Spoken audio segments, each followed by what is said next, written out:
From the Foundation Studio on Biloxi's Back Bay, welcome to SuperTalk Outdoors, where we celebrate every single Monday at lunchtime the world-class outdoors of the state of Mississippi. And I love the beginning of this show when we get to listen to, once again, Steve Azar's One Mississippi. What a great song. I'm so honored to have that as a theme song for SuperTalk Outdoors. One day, maybe, one day, that song will be the state song for Mississippi. It's just such an amazing song. And it's so true, too. It celebrates this incredibly diverse place we love and call Mississippi. I want to thank you for joining us on the powerful SuperTalk Mississippi radio network. But if you're on C-Spire TV at SuperTalk TV, thank you for listening there, too. But if you're listening on Facebook or YouTube or your favorite podcast, it's January the 31st, 2022. By the way, as I say every week, I'm coming to you from the Foundation Studio every Monday. And I thought, the team and I are just thrilled to be here. We really are. The official name of the foundation is actually the Mississippi Wildlife, Fisheries, and Parks Foundation.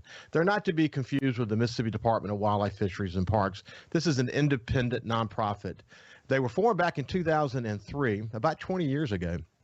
And it's a group of dedicated volunteers from across the state who form this foundation board, and they provide independent financial support that helps the state's conservation efforts. And they're really also focused on critical generational outdoors issues that are important to Mississippi. We're lucky to have them. So the team at SuperTalk Outdoors is thrilled to have the foundation as the title sponsor for this show.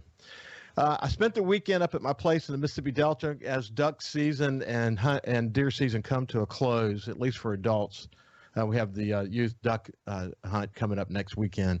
My place in the Mississippi Delta is so special. We had a great duck hunt yesterday in Chula. We brought some food to the blind. We cooked some bacon and some sausage and some biscuits. Think about being in that duck blind with 6 of your best friends, just enjoying some great duck hunting and the smell of bacon, fresh bacon. Man, as my friend Travis Dunn says, it's the ultimate social sport. Duck hunting is the ultimate social sport. 6 guys together in a duck blind creating, once again, amazing memories. And, again, that's what this show's all about, family, friends, and the outdoors. We're here to celebrate the capital of the outdoors in Mississippi, and I got to do it once again over this past weekend, as did thousands of people across this great state and others who visit this great state. Man, they know this is a special place. Before I left for the Delta, I actually took my offshore boat for a spin. It's amazing to me now to think about it, because time flies so quickly, that we are now hoping in the next couple of weeks, hoping for a window to do some yellowfin tuna out at the horseshoe rigs off our coast. Man, when you hit that window right, it is a very, very special deal.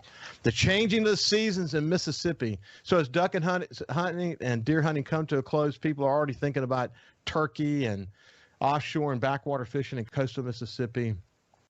This show will change with the seasons, because there's always something to do in the capital of the outdoors in the United States, here in Mississippi. And as I mentioned, man, does time fly when you're having fun. In the first half of the show, we're going to have Secretary of State Michael Watson join us, and we're going to talk about how to keep Mississippi the capital of the outdoors and the world. And then also in the second half of the show, Houston Havens, who's the Waterfowl Coordinator for the Mississippi Department of Wildlife, Fisheries, and Parks. He's going to join me.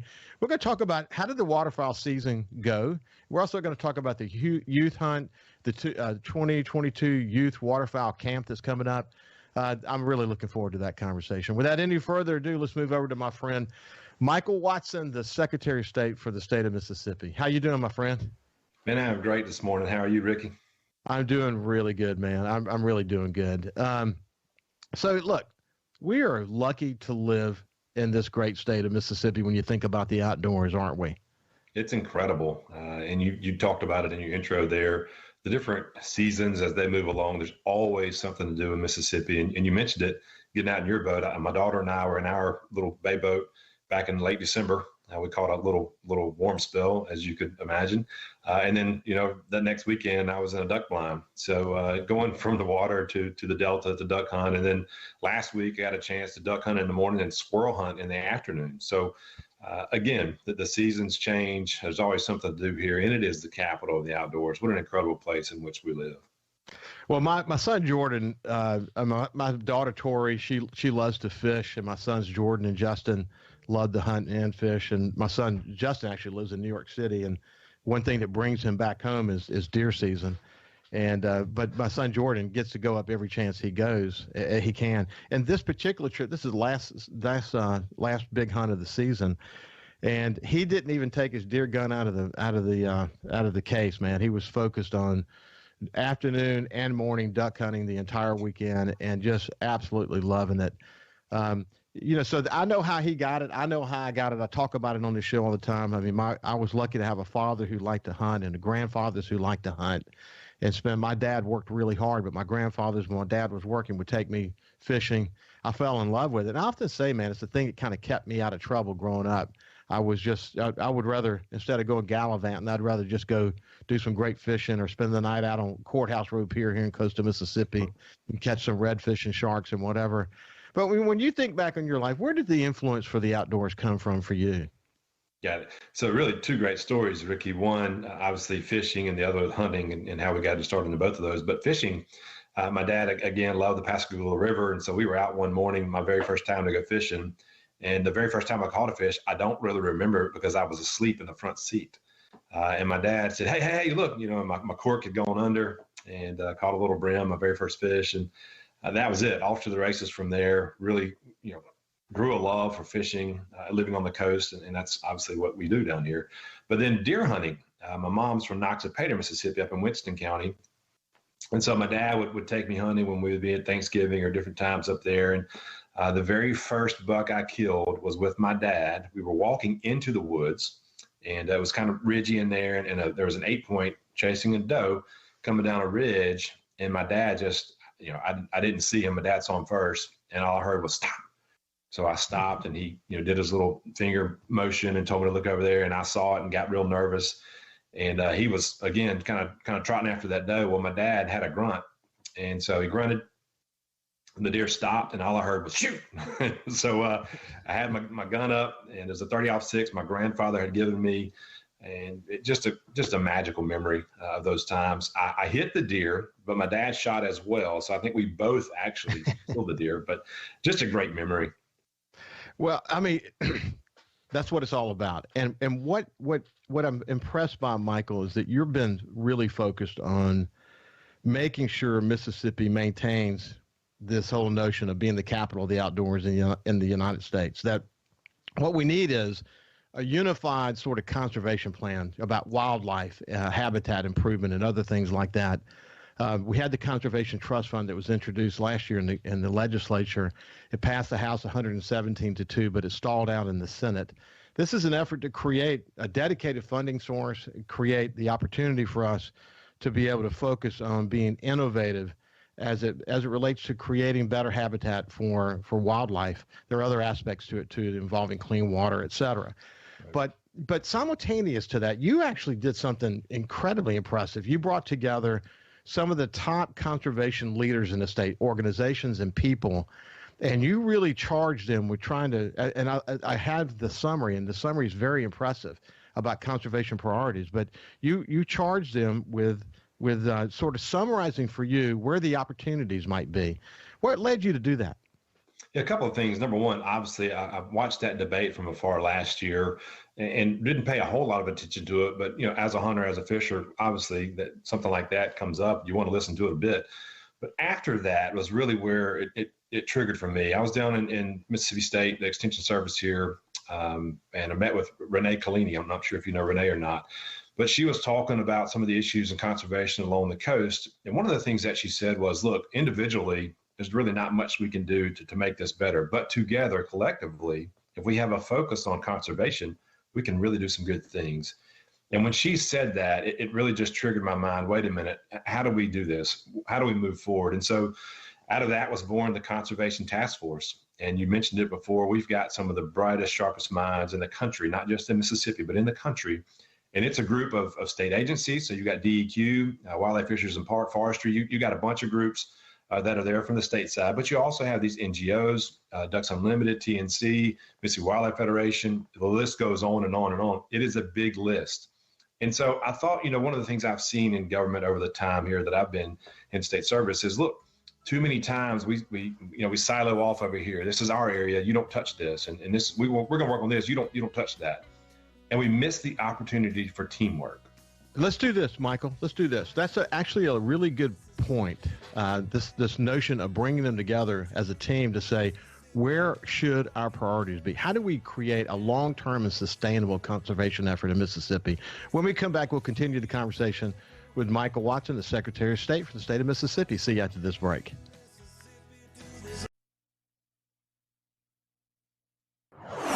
Leading the conversation on Mississippi's outdoors. It's SuperTalk Outdoors with Ricky Matthews on SuperTalk Mississippi. Welcome back to SuperTalk Outdoors from the Foundation Studio. I have Michael Watson, the Secretary of State for the state of Mississippi. And as I said before, we're not going to talk about policies and politics and all these things that are. We're going to leave that up to Paul Gallo and Gerard. But from time to time, we will talk about why what happens in Jackson matters to you as outdoorsmen. And I mean, there's no way to avoid a conversation like that, because our goal is to keep Mississippi the capital of the outdoors in this great United States. And the reality is we're kind of falling behind right now. Other states have created conservation trust funds. They're getting incredible matching funds from the federal government. Georgia, for example, turned $20 million into nearly $100 million. We don't have such a fund here in Mississippi. We're not aligned around what are the goals that we should be aspiring to so that we can make conservation a top priority for this state. And that's what Michael Watson and I were talking about when we went to the break. He brought some of the leading minds in our state, really some of them are the leading minds in the country, literally some of the most incredible minds in the country as it relates to conservation and conservation goals. How do we preserve our wildlife legacy in this state? And we were just talking about bringing the team together and charging them, and that's where we were when we went to break. So pick it up from there, Michael. Yeah, so again, roughly 30 or more folks that we've got on our team. And the last thing that we did in our last meeting, two things. Number one, I thought it was very important for them to get all of the chairmen in the House and in the Senate before them to say, hey, look, here are the conservation measures that are coming before our committees. Because again, relationships matter, teamwork matters. I wanted them to see those individuals in that space. And let's talk about the issues that are important to us. But back to our task force, the thing that we were doing there was, let's look at the goals. We put out a survey to all the members and said, look, what are the most important things that you see within your agency, but also across the state that we need to address in our plan? And so the goal is, let's put a plan together for the entire state. If it's dealing with aquifers in the Delta, or sea rise along the coast, or CWD, or a duck population, whatever it is, conservation, put all this plan together for the entire state so we all are singing on the same sheet. And it's been a fantastic success so far, and I've been really impressed with everybody that's coming in and laying down their labels. Hey, let's all talk together. What's best for Mississippi? Well, if you look at, it's very clear. It's very clear. And sort of the Conservation Trust Fund that we're talking about would address a lot of these things. But it's very clear that some action needs to be taken, at least to align state leaders around how do we succeed in this area. For example, most of them believe they don't have the proper resources to be able to get the job done. They lack the staff they need. They lack dedicated funding. I read an article this morning, incidentally, that talked about staging projects for the future. These are not like one-year projects. Many times they're multi-year projects. So when you only have like funding, one-time funding, it doesn't help you the next year and the next year. And if you have to wait for allocations, there has to be dedicated funding. They do talk about, the bureaucracy and all of that, but one of the most important things they talk about is private land. Because 90% of Mississippi, when you take out water that, lakes and whatever that are owned by people, is owned by 90% is private land. So you can't have a serious conservation effort in our state if you don't include private land, can you? No, it's a huge piece. And again, I think it splits about 80-20, 80 private, 20 public when you look at Mississippi as a whole. But one of the things to that point exactly, Ricky, was I was looking at, I think it was Montana, where there's public land, and so they allow farmers to allow their cattle to graze on this public land. In return, they put in dollars for conservation efforts on their private land. You've got things in Arkansas, Minnesota, where the state signs leases on private land to allow public individuals to come hunt that land. So there are ways to do this. And if you bring it back home, what is the difference in that, Ricky, where there's a public benefit as opposed to us having hundreds of thousands of dollars in leases in private buildings to house state employees? That's public dollars going to private individuals for a state benefit. Yeah. So this one, in my mind, is even much more important than that one. When you're preserving such a rich culture and conservation efforts across this entire state, and it's something that we're 100% behind for sure. Well, the thing that got my attention as it related to having sort of a dedicated source of funding is that when you look at the matching funds that are available, the vast majority of the matching funds are in the Farm Bill, and that is for private land. I can't imagine doing a conservation effort in this state that doesn't involve the farmers, because if you think about loss of habitat and whatever, anything that farmers can do to enhance their lands for wildlife, outdoors enjoyment, or wildlife habitat or whatever is going to be really important. If you look at the success of the CRP and WRP programs since 1985, right. I read a story this morning that said nearly 40 million outdoorsmen and women have benefited because of those programs. That's just one angle. What I like about what you've done by bringing the NGOs in, like Ducks Unlimited and the Nature Conservancy, et cetera, is that you're saying, by having them all at the table, you have more thoughts at the table, more creativity, and the potential for incredible innovation by bringing them together and ultimately making it a competitive thing. But we got to first get aligned around the goals, don't we? That's right. And one of the best things out of this whole thing that I really loved, that after that first meeting, we had some folks come out of there and saying, I have never in my life sat in a room with all those different groups represented. And that's what it's about. It's about teamwork and being a uniter and bringing a group together who have the intelligence, who have the know-how.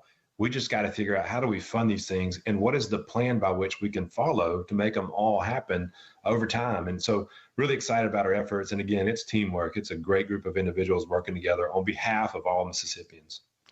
Well, as a hunter and a fisherman, I really congratulate you on having the wisdom to understand that if we don't tackle the conservation issues in this state as a team, you can't exclude anybody. You need everybody involved. You need hunters and fishermen. You need bird watchers. You need everybody. You need every organization that's focused on conservation engaged in the conversation. You need every leader engaged in the conversation.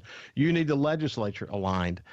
Like I said, we had the bill passed the House 117-2. It's been reintroduced, and we've got a couple of different versions. We're not getting into all these versions yet because we don't know what's going to shake out of the system, but at least we're going to have a good conversation. What I'm looking forward to understanding is, where's the leadership on the Senate side coming from? There are a lot of people who enjoy the outdoors. There are a lot of senators who get the fact that Mississippi is the capital of the outdoors in the United States, and that we've got to put things in place to move this ball forward. I'm really looking forward to watching where that leadership comes from. But you're doing what you can do from your position, and you're pretty determined, aren't you? Absolutely. We're not going to let this one go. It's a long-term plan. It's going to take a lot of work by a lot of folks, but I'm excited to see really just the excitement itself from all of these individuals. Again, these are folks that perhaps they hadn't had an opportunity to talk with the folks at DEQ or with DMR or whomever. Well, now we're all in the same room sharing different ideas. And, hey, look, I saw this in another part of the country. Maybe it'll work here. And that's the beautiful thing of it. All of our ideas working together for the good of Mississippi. It's a great list of people. I love that you had Craig Ray from Visit Mississippi there. You think about how that's bringing people in from all over the country, and Mike McCormick and Don Brazil from the foundation. Again, Alex Littlejohn from the Nature Conservancy. What a bright young mind he is. What good Lord. Ed Penny from Ducks Unlimited. Joe Spraggins. Joe Spraggins has reinvented himself 1,000 times. It's unbelievable. I told him he could have rode off into the sunset many moons ago, but he's now making his contribution to coastal Mississippi in the way that he's doing today. But, Robert Taylor, and listen, we can't name them all, but what a great list of leaders. You cannot go wrong, buddy, when you bring that many people into a conversation, can you? No, not at all. And one of the great things I love is each of those names that you mentioned are basically from different parts of the state. And that's what makes this thing so important. Frank Howell and the Delta Council, again, people from different parts of the state. This is about the entire state of Mississippi, not just one area. So how do we make a plan to benefit all of us? And I'm excited about the work we're doing. Well, we're talking with the Secretary of State, Michael Watson, about some efforts that he has had underway, a task force that he put together to try to understand kind of where are we? I mean, you got to, okay, in order to go where you want to go, which is to lead the nation, you got to know where you are now. And his effort was to try to understand what are some of the stumbling blocks, what are some of the lack of alignment that occurs currently, where's the vision, what should the vision be, and where is it we should go? So if you know where you're are now and you sort of have a vision of where you want to go, then you start to kind of lay out the strategic goals that you're going to have in order to achieve that. And I think one of the things that comes out of an effort like this is the reality that we have to do better. Mississippi has to do better. If we're going to keep up with we're one of only 2 states, incidentally, don't have a dedicated funding mechanism for conservation in the entire Southeast. And others have had this fund for many years, and they're getting ahead of us now. But with doing efforts like what Michael Watson's been involved in, and really, bringing really innovative, smart people to the table, you can't go wrong. Last word, Michael? Well, one of the things, and I think you saw the survey, important to point out there, 80% in some of these responses. So this isn't just, our NGOs. This is NGO and state agencies identifying these same issues. So again, just putting these folks together in the same room has been very beneficial. And we're determined to make this work. We're determined to have a long-term plan that all of us can benefit from here in Mississippi. This is Michael Watson, the Secretary of State for the great state of Mississippi. Thank you, Michael. I appreciate you, my friend. Yeah, we're going to come. Yeah, when we come back, we'll have Houston Havens, the Waterfowl Program Coordinator for the Mississippi Department of Wildlife, Fisheries, and Parks. I'll see you after this break.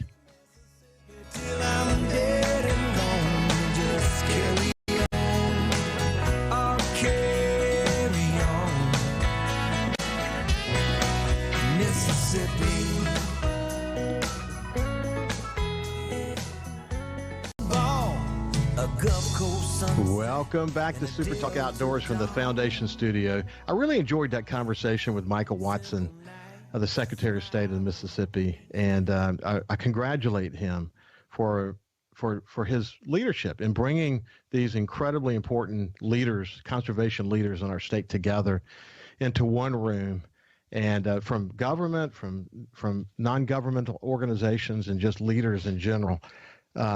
To bring them together to talk about how do we sustain an incredibly important conservation effort in this state that keeps us the capital of the outdoors for Mississippi. And I promise you, we're not going to get into a bunch of policy mumbo jumbo here on SuperTalk Outdoors, but we will talk about issues and why issues that happen in Jackson, things that happen in Jackson, matter to you as outdoorsmen and women, because we need you. We're going on this Conservation Trust Fund. Make a note of it. Do some research. Pay attention to what we say here on this show. We're going to need you to make some phone calls at some point if we don't get movement on this bill the way we need to get movement. We need to let them hear the voice of the outdoors community if this thing doesn't proceed well. It got stopped last year.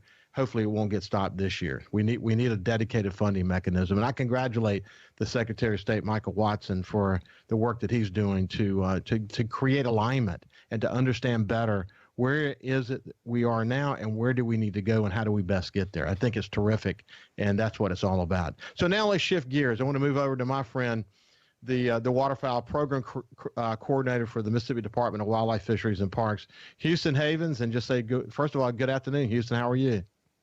Hey, good afternoon. Doing well. How about you? I'm doing great, man. I told you during the break, we had a great hunt yesterday. Six of us in a duck blind, got there early, got the decoys out. Man, they were starting to pour in, obviously, before the hunting light. And then we had a really good hunt. I mean, we didn't completely limit, but man, it was just constant activity, constant shooting. We brought some Kaneka sausage and some bacon and some biscuits, and we cooked in the blind. And man, we did a lot of laughing. I don't know anyone who hunts in a duck hunting scenario who doesn't laugh a lot. Isn't that true, buddy? It is. Duck hunting is a really a great opportunity for socialization. While you're out in the outdoors, you don't have to be really quiet like you do maybe with deer hunting or turkey hunting. So it provides a little bit of a different aspect as far as that goes. But yeah, I mean, whether it's a good season or a bad season, there's always some stories that are going to go along with the season, and those will sometimes those will last for a little while, and sometimes they'll last for a long time, depending on the stories. You know, you say whether it's a good season or a bad season, it's really interesting what has happened to waterfowl hunting in the last 10 or 15 years in Mississippi. There's a lot of different theories about it. I've had Ed Penny on from Ducks Unlimited, Chuck Cage, who's a guide up in the Mississippi Delta. He has this theory that things have sort of shifted to the west. But I think everyone understands that one of the most challenging aspects of the waterfowl scenario that we face today is really the loss of habitat, you know, just literally all the way up the flyway, not just including Mississippi. But the reality is we have our challenges. And, you know, depending on where you hunt, you could have amazing hunts or you could have, like, not even see a bird. And it used to not be like that. And that frustrates people, doesn't it? It does, you know, it's because of the migratory nature of waterfowl. You know, they're highly mobile. They're good at sampling their environments and finding quality food resources. They're good at survival, you know, is the bottom line there. And so they're very smart, very well adapted to assess things and weigh the risks. And so part of the fun, you know, that makes it a challenge, especially being in Mississippi, a waterfowl hunter on the southern end of the flyway.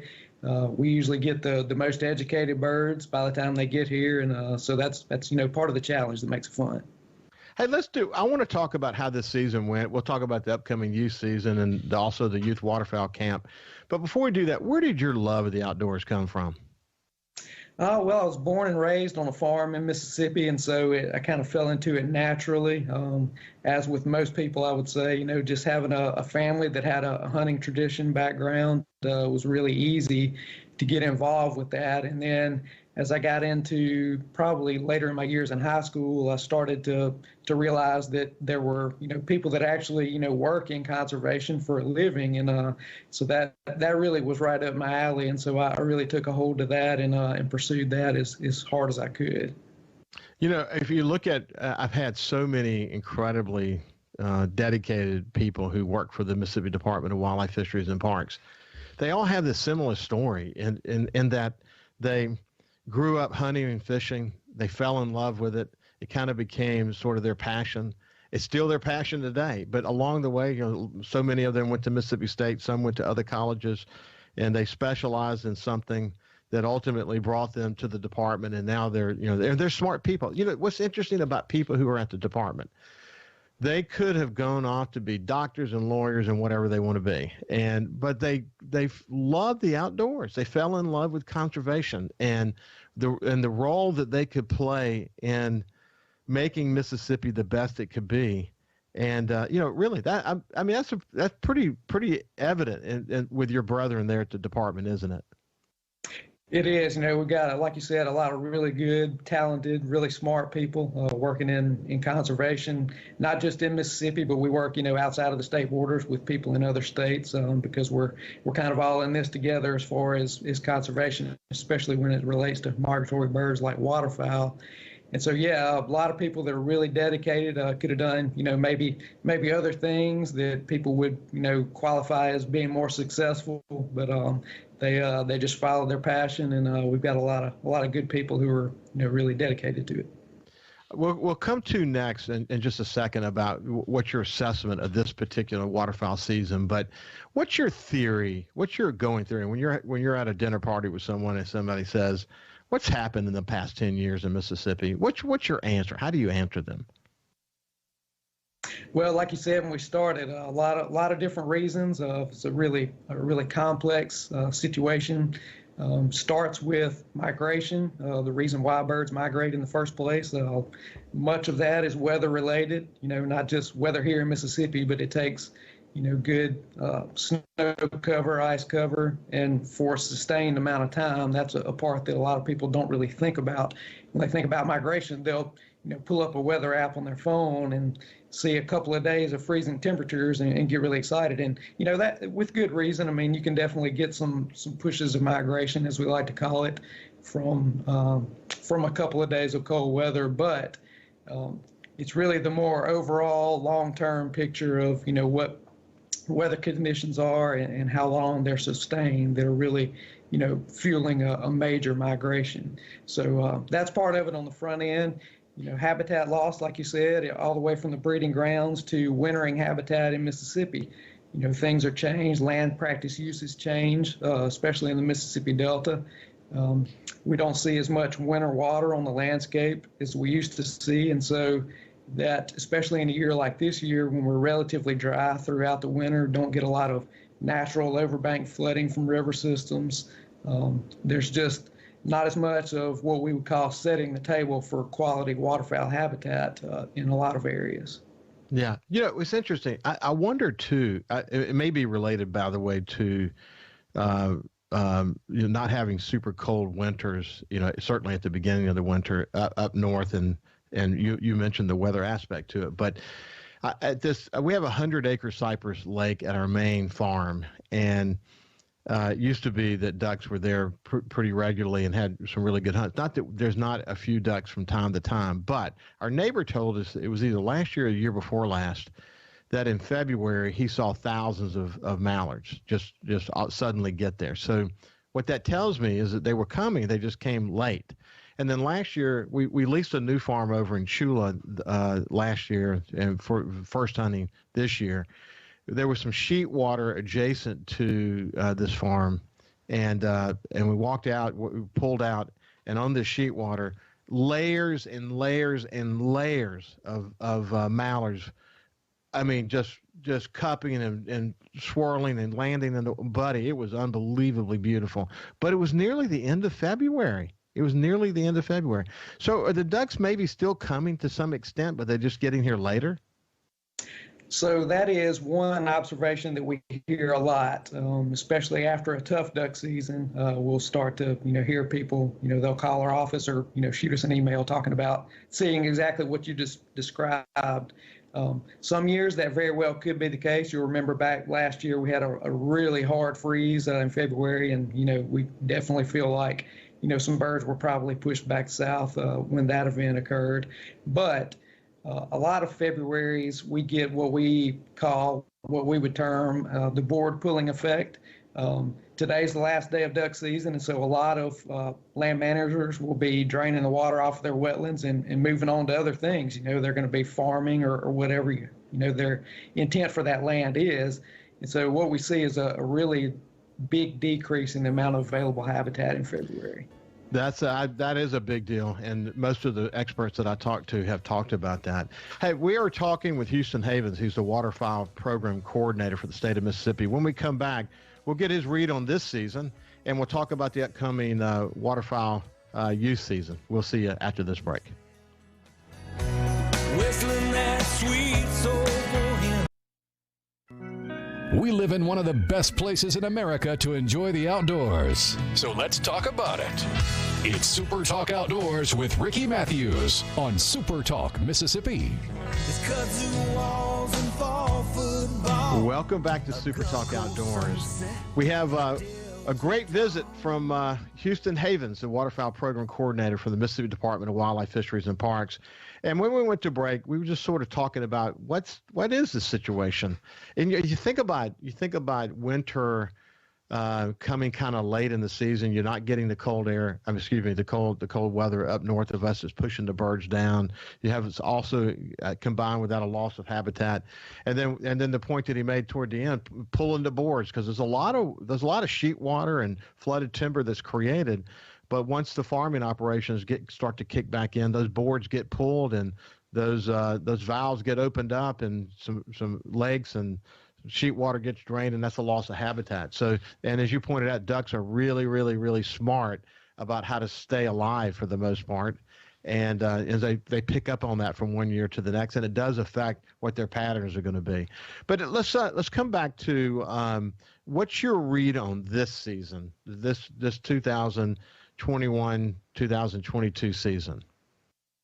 I would say the overall point is just how dry it was, starting off especially, duck season in Mississippi typically opens late November.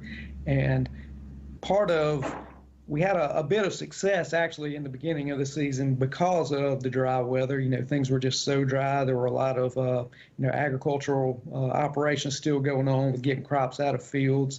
But areas like wildlife management areas and national wildlife refuges that had intensively managed waterfowl habitat with pumping capabilities were able to put some water on the landscape, and we didn't have to have a lot of birds in the Mississippi Delta to take advantage of those opportunities just because there was limited habitat on the landscape. So I would say we started off with good hunting success in those areas. Public lands with water were very popular. A lot of people were showing up to hunt those areas. And then as we moved into December, things just kind of stayed mild, especially well to the north of us.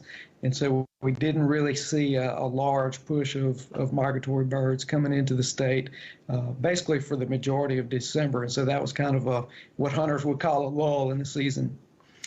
We got into early January, things picked up. We started to get some weather that was conducive to pushing birds south. And so hunting reports started to pick up some. We actually saw our peak numbers from waterfowl surveys in early January. And then things kind of followed a more normal weather situation as far as Mississippi goes from there on out. So I feel like it was a strong end to the season. Today's the last day, and some people are still out there, taking advantage of that. Yeah, it was dry. Is really a lot of the places where we hunt. Man, there was in some of the bottoms, there was literally no water until maybe just a few weeks ago. That makes a big difference. And your point about where wetlands and waterfowl habitat are maintained and really cared after by pumping and so on, you did really well. Which is the point. The point there is that if you create habitat, if you really focus on habitat creation, which should be a stronger goal for the state going forward, we could do well in that area. I have a friend of mine who has land at Panther Swamp, and it was basically dry. So, I know you've heard that all up and down. Then you had this incredible acorn crop, unbelievable acorn crop, which changed the deer season in some ways. It was very interesting. And just all in all, just a different kind of a season. Still fun, still fortunate to be here in Mississippi. And you got the youth hunt coming up next weekend. That's right. Always excited about having that what we would call a post-regular season, at least, opportunity for youth to be able to get out and give it one last go. Hopefully some youth that were able to get out and experience some in the regular season, and then have those last 2 days, next Saturday and Sunday, focused on just them, getting them out and hopefully having a few birds. I know we're going to have some cold weather then. I love those dedicated youth hunts, whether it's deer or waterfowl. I just think it's so awesome. It really, in cases where people are not already including youth in their hunting activities, it really sort of forces that opportunity. And you're talking about making impressions, as you talked about when you were a young child, as I talk about when I was a young child with Michael Watson, the impact that it had on him as a young child. You're making impressions on young people that will make them lifelong enjoyers of the outdoors. That's just the reality. There are very few exceptions to that. You also have, we're coming to the end of the segment together, but the Youth Waterfowl Camp coming up. Tell me about that. Yeah, really successful event. I think this will be our 12th year now to do this camp. Basically, it's targeted at choosing youth who have limited or basically no waterfowl hunting experience, bringing them in, really intensive on education, just getting them out in wetlands, showing how we manage wetlands, looking at birds, and then, of course, taking them on a hunt to wrap up the weekend, which may be, for a lot of kids, their first time to get out. Yeah, that's February 4th through the 6th. You can look it up. That's called the 2022 Youth Waterfowl Camp. This has been my friend Houston Havens, who's the Waterfowl Program Coordinator. I mentioned to him during the break, he's a terrific communicator. I've really enjoyed sort of talking to you about the waterfowl situation in Mississippi, and can't wait for you to come back again. Talk to you soon, my friend. Oh, absolutely. Appreciate it. Hope you have a great day, and as you continue to enjoy the outdoors, just remember one major rule from SuperTalk Outdoors. Don't drop your guard. Stay safe. Please stay safe. Always keep safety first. Have a great day, and we'll see you next Monday. Mississippi.